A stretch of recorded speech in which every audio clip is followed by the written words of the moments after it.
Ever-Flowing Streams, Christ, Reiki, Reincarnation, and Me by Dana Taylor.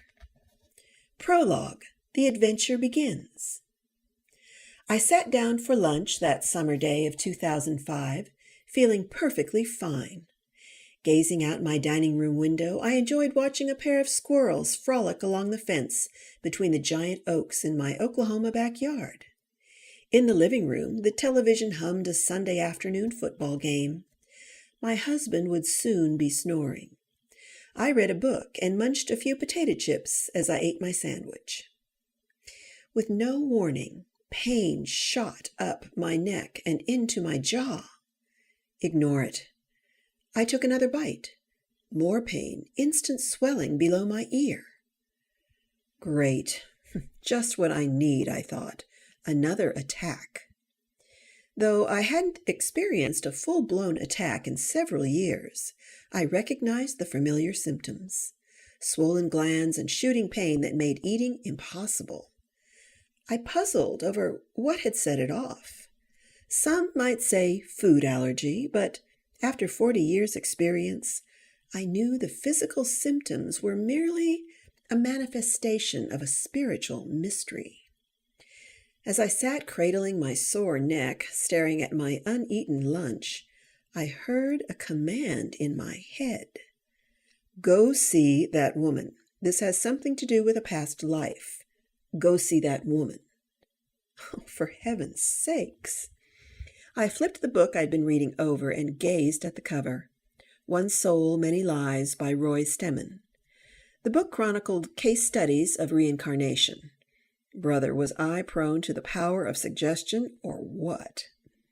My spiritual and intellectual curiosity had led me to many subjects, including reincarnation.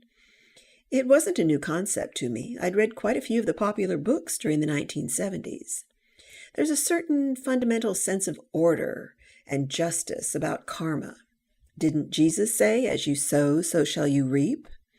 Reincarnation turns life into sort of one big game of truth or consequences through time and space. Still, wondering about reincarnation was sort of like pondering alien abductions. Maybe they were real, but I hadn't personally been picked up by a UFO in a cornfield. Reluctant patient. As my neck throbbed, I wasn't in the mood to ponder either ETs or Eastern philosophy. Another attack was upon me, and it hurt like hell. Going to a regular doctor wouldn't help. I'd been down that road many times before. The thought commanded me again. Go see that woman.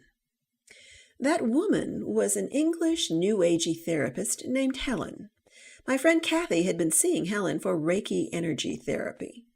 During treatments, Helen had told Kathy of a past life that was causing her trouble today.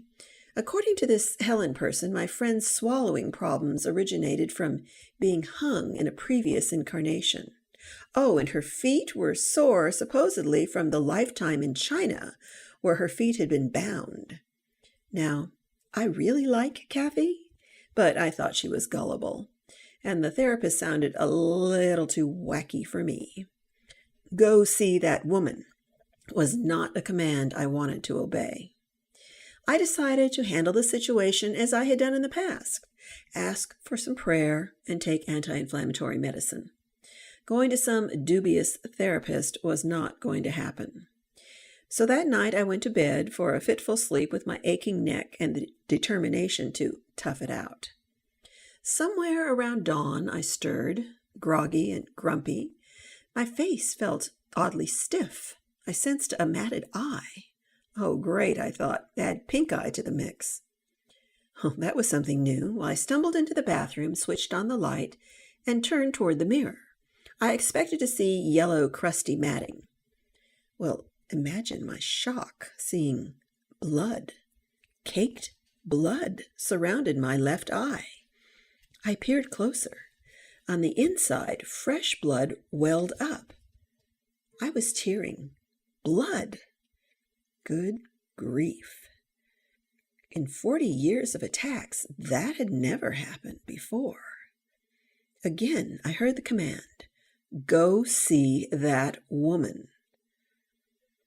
Okay. I knew how to take a hint.